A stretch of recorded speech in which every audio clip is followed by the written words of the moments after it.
Welcome to the Inspiration Contagion podcast, where we spread inspiration one story at a time. I am your host, Holly Jean Jackson. Each episode spotlights and interviews one transformational leader, their stories, and their advice for how you too can lead yourself and others through inspiration. If you are a visionary seeking to uplevel your leadership skills, then this is the podcast for you. I invite you today to spread inspiration like a contagion. Welcome to the Inspiration Contagion movement. Welcome to episode 48 of the Inspiration Contagion podcast. This week's episode is also being recorded for video, so if you'd prefer to watch, please check out the show notes for the YouTube link. This week's guest is Angel Rebo. Angel is known as the CEO Confidant. He is an influencer, international TV host, public speaker, CEO consultant, board member, and philanthropist. In the last 21 years, Angel has empowered more than 1,500 CEOs in 33 different countries. He was born near Barcelona and has lived in 8 countries and speaks 5 languages. Established entrepreneurs and corporate CEOs hire Angel to bridge the gap globally for expansion and exposure. Angel sits on the board of the Evolutionary Business Council, an organization with more than 350 global transformational leaders, with a combined reach of well over 600 million people.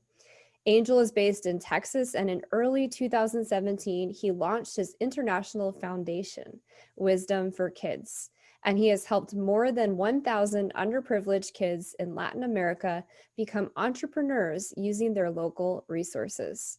With that, welcome, Angel. Thank you. Thank you very much for having me in your show. I love number 48. It's a great number. It is a good number. And I feel like your name is really appropriate. That's amazing. The incredible impact you've had, especially in children's lives. So thank you. You're like, they're Angel. That's incredible. Thank you. I have to say that probably my 3 kids have been a great school for me. Really, being really honest, I have a 20, a 12, and a 10, and they have really been, and they continue to be a great school for me. But thank you. Obviously, thank you very much for having me, for your nice words, and to everybody who's listening to us today, Holly. Yeah, absolutely. And I was hoping you could just tell our listeners a little bit more about who you are and your background. Thank you. Yes, I think you've described very well what I do, so I'm going to say something different with your permission. So I consider myself someone who is here really to connect the unconnected. I think that there's a lot of people that have lost their connection, socially speaking, and I think that probably for the last, right now it's January. I think I know that this is going to air in March, so it's going to be probably now March when you listen to this. But it's been over a year already that a lot of people really think that believe that they have lost the connection. They have lost the connection to friends, to themselves, to some relatives, to a lot of different people. So I consider myself a connector of the unconnected. That's why exposure has been always for me very important, not for the sake of, a lot of people know who I am. No, just because of what I do. And I think that your exposure is only as good as what you do with it. I always, thrive, and obviously this is a great place to be, Holly, thank you, to increase my exposure. But, as far as I'm able to use that exposure to connect the unconnected. So that's why, someone who had worked for so many large corporations, who helping them to accelerate the growth of their businesses, reaching out to all this, the top layer of those companies, and being able to connect them, my experience and my entrepreneurship, humbly, my entrepreneurship skills to help the most underprivileged. That's been a blessing. And why Latin America? Because I lived in Latin America for 10 years and I worked there for almost 15 years. And we're talking about just there, like 81 million kids that were in poverty there in 2012. So that's basically me. I think that connecting the unconnected is a very nice way I like to explain, to explain what I do in this world. I love that. And I have to say personally, this past year, while face-to-face connection has been much lower, I have never felt more connected to people in the world than this past year. I have met through my podcast and through just LinkedIn, just connections, more people that I've become close friends with or collaborators with than I have in years or decades. But I like what you're saying. There are people that are very disconnected right now. They might not have access to technology, and that's extremely difficult to navigate during COVID. So I'm glad to hear that you're working with people to connect them. Yes, thank you. And as you know, my work is done. I'm mostly on LinkedIn, and I'm on all social media outlets. But I'm there, and because I really like to link myself and my business and my purpose and my inspiration with people. And when I was talking to our volunteers in the field, our Wisdom for Kids volunteer, which is my international foundation, throughout this year, I mean, they were all saying the same thing. We can't see the kids. We can't see the kids. We've lost that possibility to be around them because obviously of all the restrictions that are now in place. And we can't wait to see them again. We can't wait to be there with them, to inspire them, to help them become entrepreneurs, to help them be better people in their lives, to be, these change makers in their communities. Which is at the end of the day, entrepreneur is someone that really changes their community. And you very well said that. Now we are really blessed because we have been able to increase our connections throughout this time, probably because we said, okay, so regardless of what's happening around us, that's what we stand up for. That's what we are here to do. And we're going to do it no matter what, and it's awesome because probably that's made many of us to bloom and to go for the strategies that maybe we didn't think of before. So I think it's a great time that we're living. Yeah, absolutely. It's definitely a super interesting time to be alive. It's kind of like this big experiment that we're not really sure how it's going to end up, but that's the whole point. So Angel, I always like to ask everyone who comes on the show, what makes you such an inspirational leader? Or in other words, what's your secret sauce? Well, thank you. Thank you for saying that. I would say that my inspiration comes from really my essence, and it comes from what I do every single day, right? It comes from what I say to every single, podcast host, or what I say to my employees or to my family members every single day. I think that I have been blessed of having a great life and working internationally in so many countries and doing so many things. And I think that everything that I had to learn from all those cultures and from all the people I've been dealing with, I mean, behind all those 1,500 companies and business leaders, there's obviously a lot of teams of a lot of people. There's a lot of people in my own teams throughout my life that have helped me to do that. So I think that it's my experience in my life that has allowed me to be who I am, and being able to make decisions, important decisions in difficult times in my life. I think that everything has made me someone unique. But let me tell you something. I don't think that I'm more unique than anybody else that is listening to us. Maybe the only difference is that, I have taken action and you have taken action. My favorite mantra is take imperfect action now. Take imperfect action now. I think that the people listening to us right now, they already have inside of them that unique experience. They have had this unique life. They have done those unique things. And there's a lot of people out there that they need their inspiration. They need their experience. They need their expertise and their knowledge. It's up to them if they take action or not. So again, I think that we all can inspire someone. I always think that every time I'm on an interview, there's someone that is going to listen to this, conversation between Holly and myself, and we'll learn something. And just if there's only one person today that likes the message and likes what we're talking about, oh my God, that's amazing, because we've been able to change the life of that person forever. That's the beauty of having those conversations. And that's why I think that having conversations is so important. Let me add something that I just saw this morning on LinkedIn. As you know, the consumption of podcast content has increased dramatically since last year. Well, when as you said it very well, when this experiment started, right? So, and the headline was something like, podcast, is not the right way to make money. That was literally, and it was the #1 news on LinkedIn this morning. I think it was this morning or yesterday. And I was thinking to myself, yes, but I think that you're missing the point here, which is, what about the inspiration? What about those lives that all these podcast hosts and shows, are being exposed to, all these people that are listening to those conversations, and they might take action after listening to all those conversations.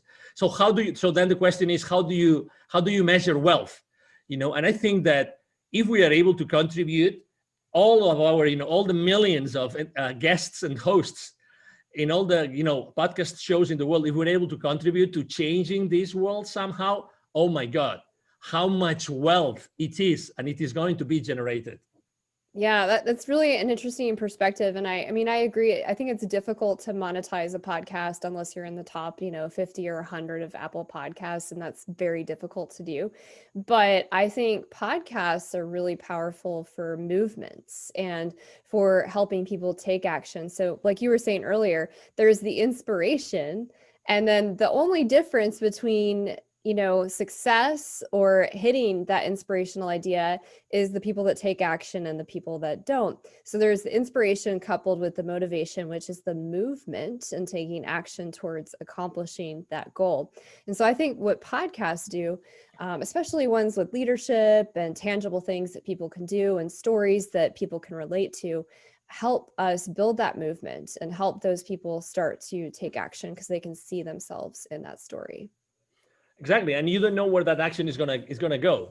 I mean, again, if I had to count all the lives of people that both with my business and with my nonprofit we have touched, what are going to be the consequences? What is going to be the ripple effect, right?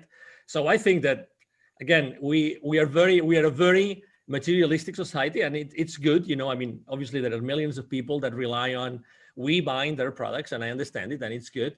But at the same time, I think, how much is happiness worth? How much is inspiration worth? How much is a good message worth? How much is peace of mind worth? How many people don't really want to wake up in the morning? How many people, I mean, you've probably seen this. I mean, it's not in mainstream media, and I don't have anything against them, obviously, but how many people, I mean, what about the depressions? What about the suicide rates? What about all those mental health diseases that have increased so much for the last 12 to 14 months? Nobody's talking about them. And it's a reality. I really believe that there's a lot of people in need, both business and so professional and personal wise. And we are here to help them, and we are here to inspire them. I really think that there's some healing behind what we do every single day, Holly. Yeah, absolutely. I think what you're describing too is, social wealth and having those connections, having that inspiration. I know for me, when I'm interviewing people, it's inspiring. It gives you kind of these new insights and new perspectives and provides a lot of value. So since you're describing how it's more than just tangible physical wealth and capital where you're buying physical things, how would you define success for yourself today, and how did you arrive at that definition? Well, to be honest, for me, success is to be able to be excited and passionate, to wake up in the morning, to have a wonderful place of peace of mind, and throughout the day, to be able to experience fully my life with my friends, with my coworkers, with my team, with my family members. This is for me wealth, to be honest, to have this absolute, peace of mind in which I can really thrive every single day without having to worry about anything. That's for me wealth, total wealth. I've made a lot of money throughout my life. I've had great jobs. I've been able to close great deals, you name it, as millions of people in the world. But at the end of the day, nothing compares to this happiness. Nothing compares to being yourself and being able to do whatever you want. Right now, both you and me, we could be doing something else, but we chose to be here. We chose to be, an inspiration contagion. That's what we chose to do. And we do it really, because we really believe in the mission that we have behind us.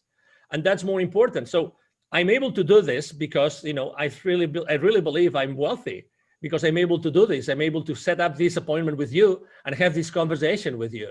And really being able to choose every single moment in my life to choose what I'm going to do with it, what I'm going to do with my time. That's real wealth for me. Yeah, I love that. And I guess my follow-up question to that would be for people that might be listening and they're saying to themselves, great, but it kind of requires some of that actual cash wealth in order for me to have the freedom to choose and select how I spend my time. So I would share with them first, and then I'll have you respond. I find that it's really important when we don't have that external validation of, income. We haven't hit the, goal that we're trying to achieve. We haven't hit the next level in corporate America, whatever that next goal is. It's so important that we choose in the moment to be happy. We can choose to have a good perspective and enjoy the journey.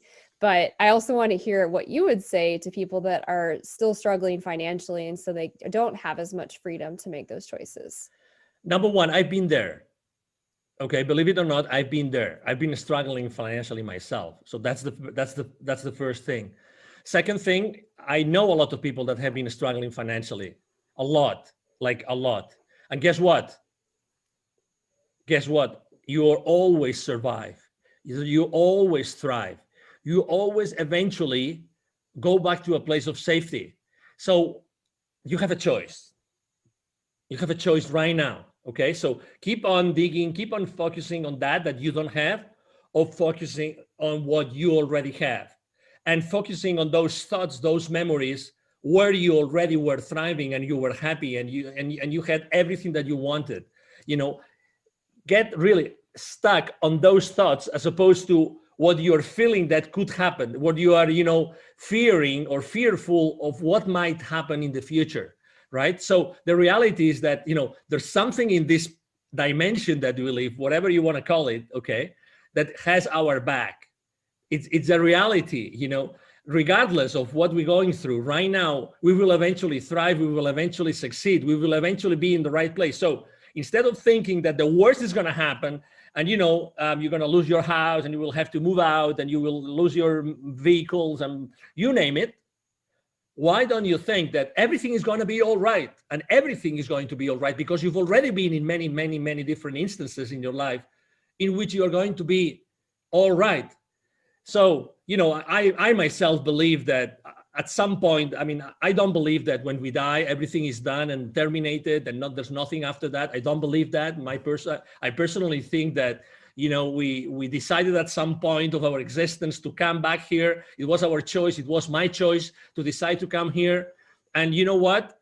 I chose to come because there was something that I was going to leave, that it was going to be maybe not something that I really liked, but I was going to be able to thrive and to go through it. It doesn't matter. So I heard someone said one time that you are only the things that are thrown at you are only thrown at you because you are able to cope with them. Because you are able to cope with them. Obviously, we always have free will to accept them or not, right? But we always can cope with them. So it's just, it's just an exercise. It's just an experiment, how we deal with them. But we have this choice. So my advice, if I may, to you would be, embrace that choice. Embrace that challenge and focus your energy completely of going out of that place where you are now. And you will, because you have always always succeeded in doing it. Really, I know it's difficult. I know there's a lot of fear out there. There's a lot of uncertainty. Regardless, you will make it happen. You will succeed. You will really, really, really go to the other side of the tunnel that you might think that you are in right now. Yeah, I love that. And I have a lot of clients this past year and from 2020 that had so many challenges personally, professionally, spiritually, mentally, like you name it. And I'm sure you have the same experience, Angel. And I just keep reminding them like, okay, well, what are you learning right now during these challenges?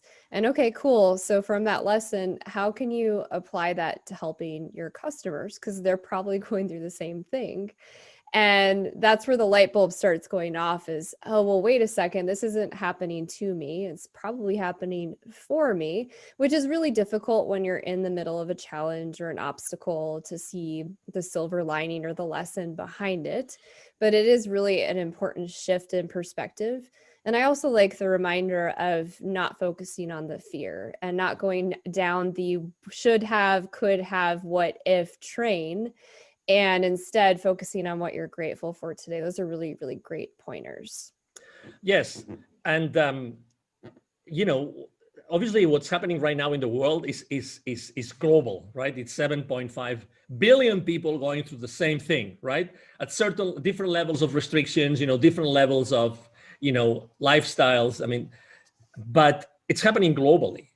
So you are one of the heroes, literally, you're one of the heroes that have been given the chance to live this.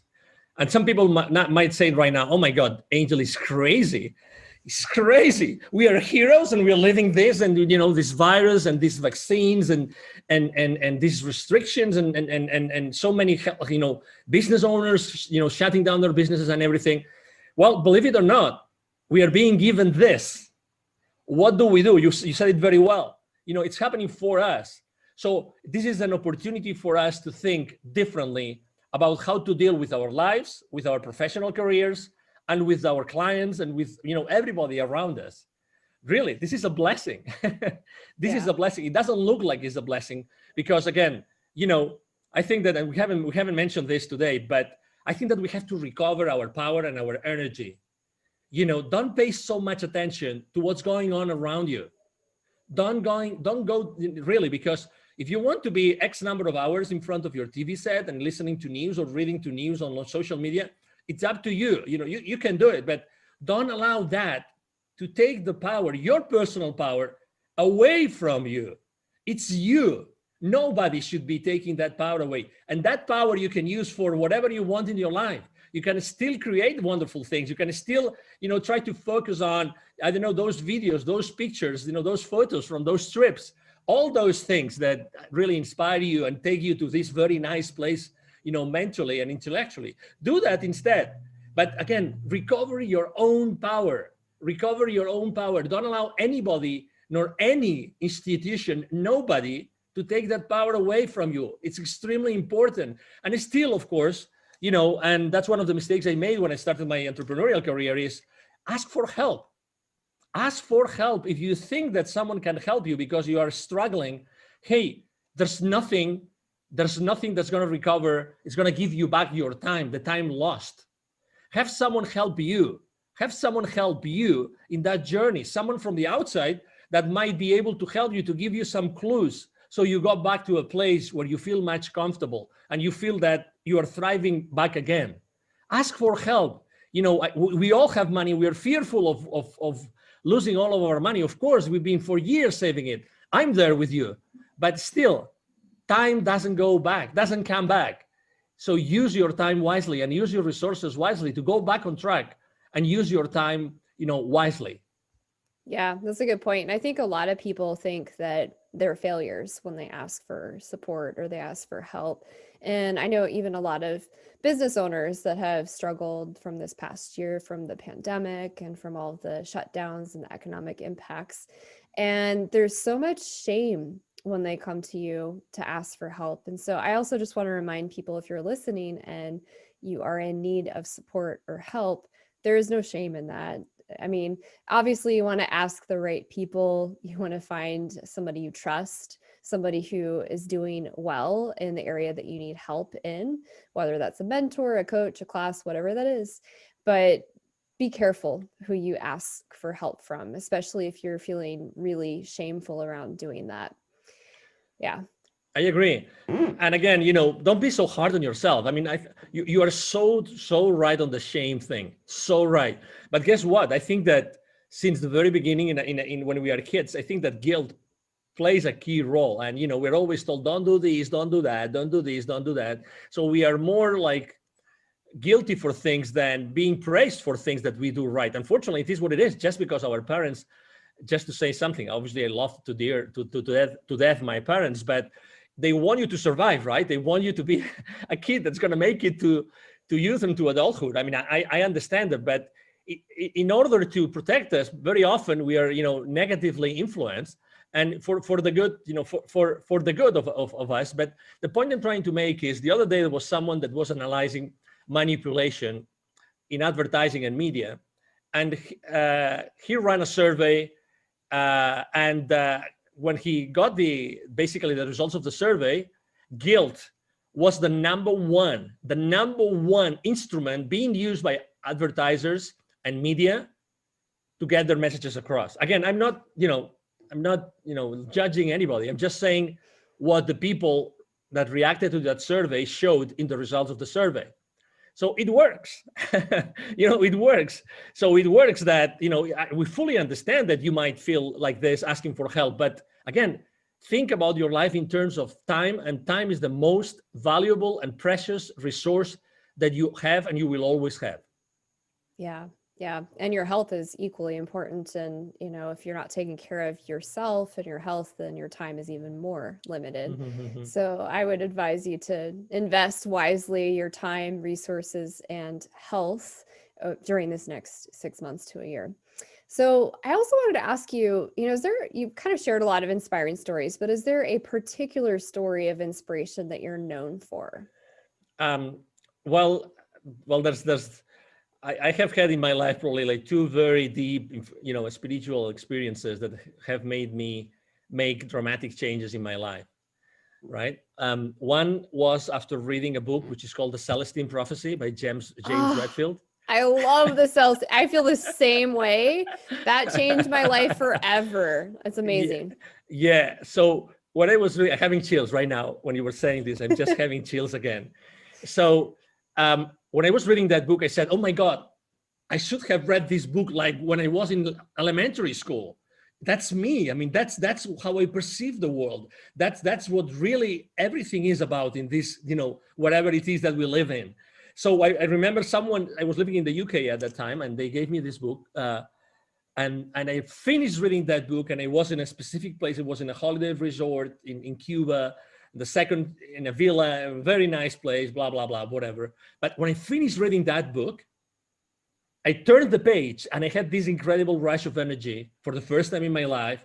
And I didn't know what it was, but everything that I had read in that book, I mean, for the ones that haven't read it, it's about, a series of scrolls from the Amazonian forest of Peru, and, amazing things about those scrolls. And it's just amazing the way it's being explained. James Redfield is a genius.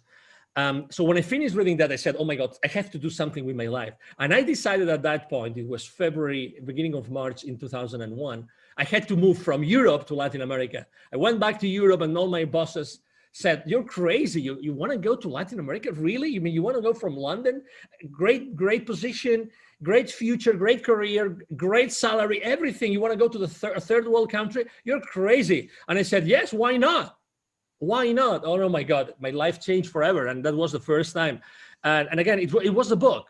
So again, books is something that I think that we have forgotten. Now that everybody, is trying to say, no, anything is justifiable, and you can find anything on any website, and that is supposed to be truth just because it's on a website. Go back to the books. Go back to reading books. Go back to reading like hardcover books, hard printed books, because they're going to inspire you. There's millions and millions of amazing books that can change your life. Again, looking for inspiration, which this show is about, Holly. Oh my gosh, I could talk for days about the Celestine Prophecy. One of my favorite words is serendipity. And in the Celestine Prophecy, one of the first scrolls that they discover and they teach about through this story is coincidences, and how when we run across somebody a couple times, or we experience deja vu, or something's really serendipitous, a happy accident, it means something. It means we should be paying more attention to that. And so ever since I read that book, which I was in my early 20s when I read that, if I run into somebody multiple times, the third time or second time I run into them, I'm like, hey, I think we're supposed to connect about something. Is there something you wanted to share with me? And every time I do that, there's some profound thing. And they're like, how did you know? It's incredible. It's like these simple things. And totally. Yeah, that's one of the first books that I read that transformed my life and really defined a lot of things for me spiritually as well. So I'm glad you brought that up. Oh yeah, and again, it's a fiction book, but with a very strong, solid message.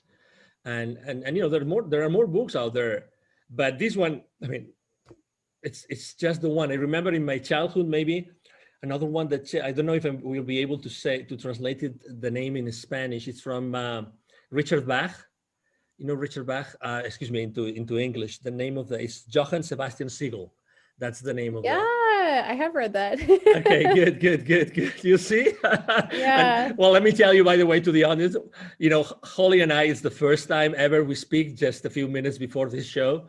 So no wonder why we had to do this show together, right, Holly? Yeah, no, there's a lot of serendipity. I feel like we could probably have like a whole podcast just on books to read, but anyways, I digress. Yeah, that's another nice book. I mean, different obviously, but I mean, if I had to recommend one only book to anybody, it would be The Celestine Prophecy by James Redfield. Yeah, that's my top recommendation too. The interesting thing about it is sometimes something that is fictional, and I'm putting that on in air quotes for those of you that are listening, rings so true. Like the message behind it, you just cannot argue. And that might sound crazy to some people, but I don't know. There's just certain messages that I think they reach us at the core, at the energetic level, and we just know that they're true, and it transforms our life in some way. So that's pretty exciting. Yes. That's an inspiring story. So you identified as a storyteller leader, and I wanted to ask, do you believe that using stories to inspire and lead is important? I think it is, because if you basically bring up something which has happened around you, which is a reality and which involves other people, which involves, and other places, other circumstances. And I think that with everything that's going on in the world, another important aspect of our lives that I think we had terribly forgotten was to go back to our elders, was to go back to the grandparents, to the great-grandparents, and ask them for advice, really. When there's a lot of, as you know, there's a lot of civilizations and cultures that they still not only value a lot what they have to say, but they also make it a purpose, like to daily or weekly sit around them, be with them, and listen to them. Not to put them in nursing homes or hospices and have them there until they die. No. Like be next to them to listen to stories. And that's the point I wanted to make. I remember in Spain, my family is originally from a place called north of Spain, close to the French border. And I remember when I was going to visit my grandparent, we're originally from a place in the country in the north of Spain, and he would always tell me stories. And, I remember the story of his father going to a Benedictine monastery to learn. So he would literally walk and try to, by any means of transportation in the 1800s, go from this countryside area in the north of Spain to this Benedictine monastery just to learn certain things. Then he would tell me also the stories about, this other member of the family that actually in the 1890 something, he actually went from Spain to Cuba to try to rescue Cuba from the attack of the Americans. So this war between Spain and the US in the last part of the 19th century. So all those things, how can you not? I mean, I'm still remembering them. I remember them, and I think my grandfather died in 1980 something, 85 or 86. So I still remember those stories. And those stories are stories that doing something unconventional, doing something like, I just wanted to do it because I thought that that would give me an additional knowledge, an additional edge, an additional wisdom that I needed in my life. Instead of being there comfortable in that area, they decided to go to these two different places in the world to achieve different goals. So the stories are powerful. Stories are powerful because you don't know what the story is going to end up. I have a great friend who has an incredible business. What she does is actually she gives different people the first statement, the first few words, and she's asking them to write a whole chapter with that initial sentence. So she just gives these people the initial sentence, and they have to finish the sentence, making up a story. They can talk about anything in 2,000 words, just with the first few words. everybody explains a completely different story. Everybody. And then what she does, she's already working on this. She's already working on his first book. She publishes the book. So that's the power of 20 plus people that from the very first idea, they got inspired to come up with an incredible story, fictitious or reality, that it's going to inspire their readers. And again, we have to go back to stories. Yeah. It's something that we are so much missing.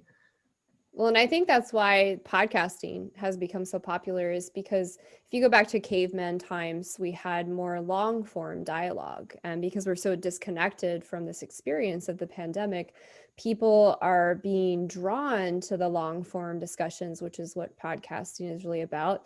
And like you just mentioned too, books are just always inspiring. There's so much wisdom.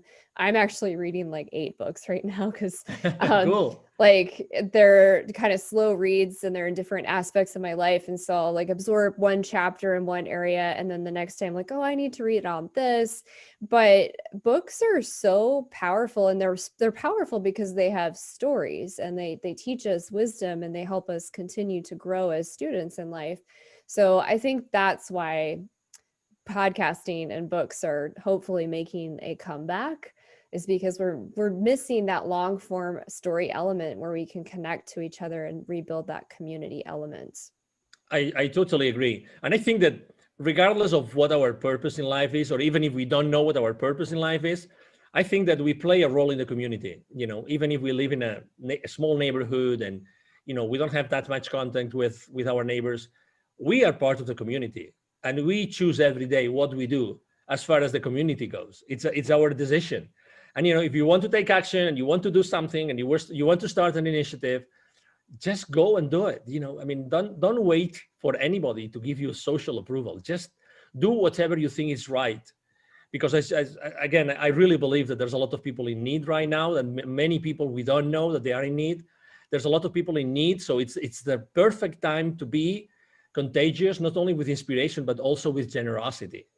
So just, and as you know, we have so many material things that we probably don't use, and we could give someone just to make them happy. Honestly, simple things can do so much to change our communities.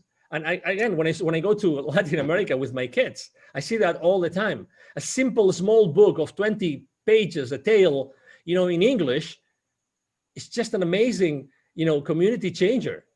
Just because it inspires someone, because it allows them to see the English. I can learn some basic English, words and lessons and expressions, and that can help me, make me understand something that is written in another book or magazine, or I hear in the news, whatever that is. So again, there's so many things that we can do today. Yeah, there's a beautiful story about, I think it's a nonprofit. This is a book that I read a long time ago about pencils of promise. And so this young gentleman traveled the world and he started handing out pencils to people in impoverished areas. And these children were just so overcome by having a pencil, because it opened their world up, because they didn't have the ability to write anything. So simple things like that. But even further than the physical things you can give, for people that are listening and you've figured out a solution to something. So you've navigated a divorce, you've learned how to balance a budget, whatever that is, whatever your superhero power is, whatever your idea is, you not taking action on that is actually not helping probably hundreds to thousands of people around you. So instead of letting fear run your, agenda and not taking action because you're afraid you'll fail, think about all the people you could be helping transform their lives. Exactly. And it's your decision. I remember one of the questions I asked myself before creating Wisdom for Kids was, if it's not me, who's going to do it? Who's going to be connecting this, underprivileged 81 million kids to the people that are totally connected and are part of the economy, and they are not? Who is going to do it? Who can do something about it? And the response was, well, probably me. So why not? Why not? Why not doing it now? So, that really helped me a lot. The why not is is an expression I use a lot. So I think I like it a lot. Well, and after the podcast, you'll have to remind me, because I have some goals around a nonprofit for children. And I know a few other people I've interviewed on the podcast and met that are doing different things around nonprofits for children. So I think we should probably connect on that separately. Absolutely. Another question I wanted to ask you is, how do you mentor and teach and lead through stories? Can you share a couple examples? Yes. So obviously I like to conduct myself with the people I serve through questions. I think questions are very powerful. I think questions allow you to put yourself and to put the people around you in a different place in their mind. I think that perception is reality, regardless of my efforts to change Holly's perception about something. Your perception is your reality, and my perception is my reality. And it's the same thing with my mentees, my coachees, and the people I help with my consulting. So I like to ask questions, and I think that most of the answers are inside of them. But I ask questions. So whenever I'm asking questions, and there's something that they say or they refer to that gives me the possibility to use one of the questions, one of the stories, one of the things I've lived in my life, then I use it as a part of the reality that already existed, that was already created, that was related to what that person wants to do or wished that he or she was doing today. So I think that, thank God I've been given the possibility to be able to make those connections while I'm talking to people. It's like when we are having this conversation, there's many different styles of podcast hosts, right? You have this tremendous ability to connect a lot of many different things and to connect it with your own experience and your own practice and everything. That's something that you do wisely and fast, right? So I'm sure that you do the same thing in your practice, and that's why you have so many clients. So I think that this is an ability that not everybody has, but we have to consistently ask questions, so we actually go inside that person and we really get to know that person genuinely in order to be able to help them. And it's not always, we don't always succeed. I'm sure that you have also, failures. You have failed with some clients. I have miserably failed with some clients as well. But, that was a very important learning lesson for me. And what did I do? I learned from that lesson, and I made sure that wouldn't happen again, obviously. So again, I think that the best way to use the stories is to use them in the context that relate directly to those issues and to those challenges that the people you're working with are going through at that point in time. I think that's the best way, because unless you listen to them and you make what you do relatable to them, they're going to disconnect, disengage, and what is your role there? There's no point, right?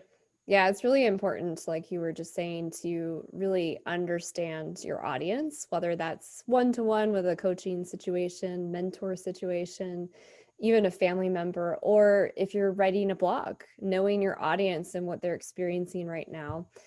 For business owners that are listening today and they're trying to upscale, up-level their leadership skills in this area, listen to your clients. What is the consistent theme that you're hearing? Write a blog on that, do a video posting on that, and share a story that might help them shift their perspective. Like you said, you can't force someone to shift their perspective, but you can use stories so that they can see themselves in that story and perhaps shift their perspective to a more positive standpoint versus fear-based. Yes, and a good example is, for instance, I post on LinkedIn every single day. And you would say, well, you post on LinkedIn, maybe you post about business every single day. No way. Actually, I support every single podcast host that is, that is willing enough and good enough and generous enough with me to interview me. I also support a lot of authors with their books. I love to support them. Obviously, I support heavily my clients, but I always make this balance of business related posts with personal related posts. Because as you very well said, I have to talk to my audience and what they are going through. Probably one of the subject matters that I wrote the most last year, it wasn't about working remote. It wasn't about working from home. It was building bridges. In 2020, it was building bridges, and the second most frequent subject matter on my post was, give me a break. Give me a break. Those were the two most important things. Are they related to business? Well, obviously, who didn't want a break last year? You tell me. Who didn't want a break? I think I posted in a couple of months, I posted 5 times about giving me a break from different perspectives. Who doesn't need a break? Who hasn't thought at some point, I would love to wake up in the morning tomorrow and the news are totally different. They're totally changed. Something happened in the world, you know, in the split of a second, in the snap of a finger, something happened that, you know, everything is going back to normal, right? So that's why I think that it's very important, to your point, to listen to your audience, to be very specific about your audience, and to talk to them consistently. Well, and I love that you're also recognizing, because you're in the business space, how important it is to talk to your audience about the personal side, because how we do one thing is how we do everything. And so business owners are people.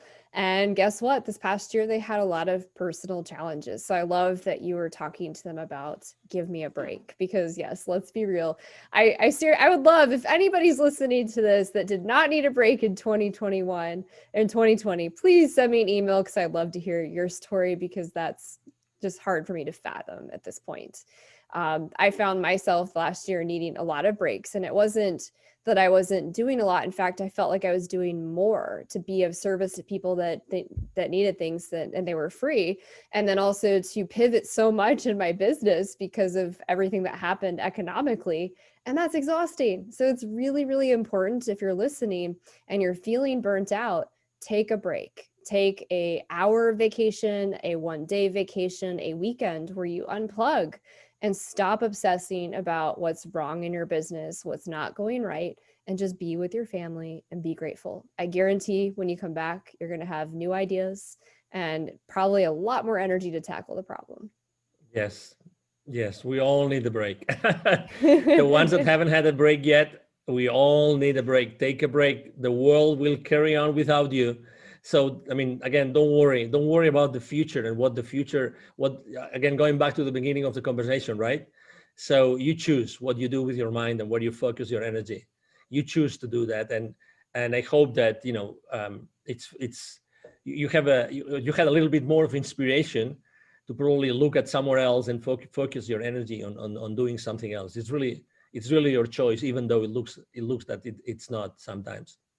Yeah. And to really bring that home for people, I'm curious, is there an example from this past year working with a client, you don't have to share names or specifics, of how you mentored them through almost getting to a breakdown and taking a break?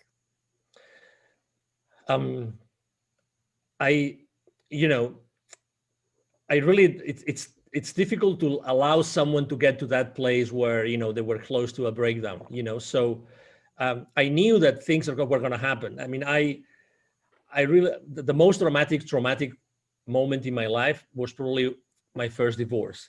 So I could teach probably someone how to go over a divorce from a male's perspective, okay? Because again, you know, everybody has their own story. But this is important for me, because I think that when there is a loss of any kind, and last year I think that loss is a good example. Loss of all your habits, loss of all the things you used to do, the places you used to visit, the people you used to visit, everything. I think that knowing about the different stages that you go through to get acquainted with a loss, actually, I think that helped me a lot. So that's why when I saw this happening, and it's not the first economic crisis that I was going through. I mean, I lived very intensely 2001 and 2008, 2009, very intensely. So from a business perspective, I was already doing things that I knew that I had to do in order to overcome this for my clients. And I think that one important thing that I rediscovered with my clients this year was to have these tough conversations. That's something that I learned from someone, which is called the secret contract. So I believe that we all have something called secret contracts. Which is that you expect from people, and you expect from everybody who is related to you at some point, you expect from them specific things. but they also expect from you specific things. And those conversations have never happened. So you expect things from your partner, from your kids, from your parents, from your friends, from your business partners, from your clients, and the same thing the other way around. But guess what? Those expectations have never been substantiated, right, on a conversation. You've never had those conversations. So in this moment, in which in that moment last year, in which our minds were going so fast, spinning, spinning. I think that having those conversations and say, okay, calm down, let's collect ourselves, and let's talk about this. So what are the options? What's going to happen? What might happen? What we don't know that might happen. Okay, so there's all these things being said. We're being told all those things, but what is really going to happen? What is uncertain? What is certain? And then help them navigate in that environment of certainty versus uncertainty. And again, okay, we're losing specific things, but it's also the time to gain other things, to bridge the gap, to do other things that probably we didn't have time to do before. Okay, so in this reset that's going on, what else can we do that we were not able to do before? So I think that, answering to your question, I was able, or I had to focus or refocus my clients' goals, objectives, minds into what was really important for them, so I could help them better see what the path, what the journey was going to be moving forward. And I think that helped me a lot. Yeah. And that's a great reminder is when we have these secret contracts and these expectations, oftentimes we are left disappointed and frustrated and in fear because that contract has been broken, and in our mind, it's this sacred contract that we've never spoken out loud. So I imagine a lot of people, especially people that are sheltering in place at home with kids, and maybe their relationship was already a little rocky. This is making those difficult conversations come to the surface faster. I think it's the same thing with business owners that had to pivot a lot to try to survive, or maybe they didn't make it. So yeah, a lot of those difficult conversations are happening, but like you were kind of alluding to, that's also allowing people to see what's most important, which is really great and really insightful so that they can realign their life and their business and where they're headed in this year. Absolutely. Yeah, I agree. And again, it's our choice. It's our choice to decide what we want to do. We have, honestly, I think that we have an incredible, ahead of us, an incredible time to do incredible things, to pivot, as you said, to reinvent ourselves, to decide what we want to do with our lives. That was a good opportunity for us to decide what we wanted to do, and keep on helping, keep on doing things for the rest of the world, keep on giving back, and it's going to come back to you. So I don't know. I mean, I like to see the life, from a positive perspective, and I think that we all have this incredible power inside of us, and we can be inspiring everybody every day. Absolutely. Well, this has been great. We're actually going to move on to the lightning round of questions. I am pretty sure I know the answer to your first question. What's your favorite book? Yeah, it's The Celestine Prophecy by James Redfield. Thank you. Excellent. What networking or community group do you love the most? Well, I like very much the Evolutionary Business Council, the one that you mentioned originally, because it's a group of transformational leaders, and we actually have a huge outreach to reach the world, to change the way that the world is doing business today. Excellent. What's the best piece of advice you could share with others today? Take imperfect action now. Excellent. And if you could share one message with the entire world, what would that be? You are an incredible human being, and with an unstoppable, capacity to change the world. Just you inside of you right now. So just please be aware of this and take action, whatever it is. Take an action, even if it's a small, to start, living the rest of your life today. Love that. And what's the legacy you wish to leave behind? Well, a series of examples of, how can we live this world? How can we actually take action in this world every single day and use that energy that we were given when we were born to do good things? as if I'm able to leave, good examples of good people that are doing good in their businesses and in their lives, in the millions, I think that will be a very nice legacy. I love that. All right, so Angel, this has been great. Angel's been really generous. He's offering a free gift to our listeners. He has a free 15-minute business consultation. To get that, just go to his LinkedIn page, and that will be in the show notes, the link for that. And you can use the calendar link there to book some time with him. Absolutely. And I don't know about you, but he's pretty inspiring. He's got some pretty good information, so you should check that out. I will also have a link to his website and other social media handles as well in the show notes. Anything else you'd like to add, Angel? No, just thank you very much for allowing me to be here. Thank you to everybody listening to us today. And if I may just share the email address with everybody, you said very well that I am on LinkedIn, very active on LinkedIn every single day. If you want to reach out to me directly, just send me an email. It's very easy. It's angel@angelrebo.com. Rebo is my last name, spelled like R-I-B as in boy O. Again, angel@angelrebo.com. And I will be very, very glad to respond to your email. I respond, either my team or myself, we will respond to your email. And again, thank you for the opportunity to serve you today. Excellent. Thank you so much, Angel. This has been a wonderful interview.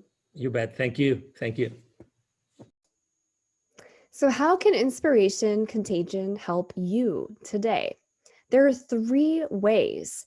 Number 1, make sure you subscribe to the podcast on the podcast listener of your choice so that you get newly released weekly interviews with transformational leaders from all around the world. They're going to provide practical, actionable tips for you that you can take and implement today.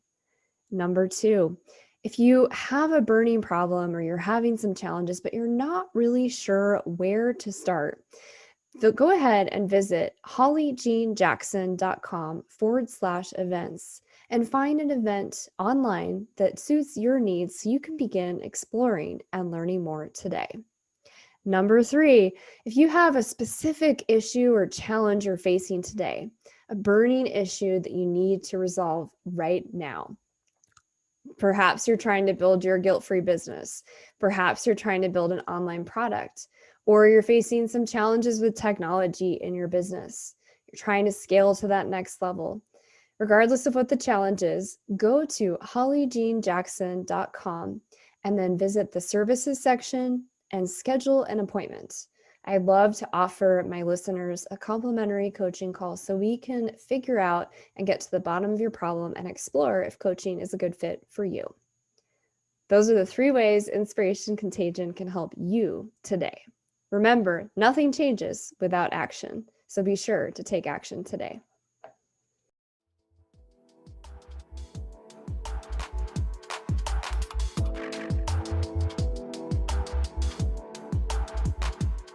Thank you for joining the show today.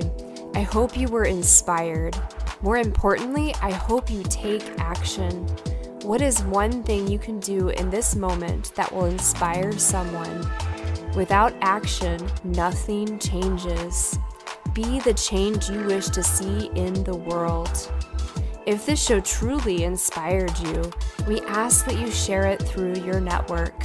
Help us spread the light and inspiration in the world. I look forward to seeing you here next week.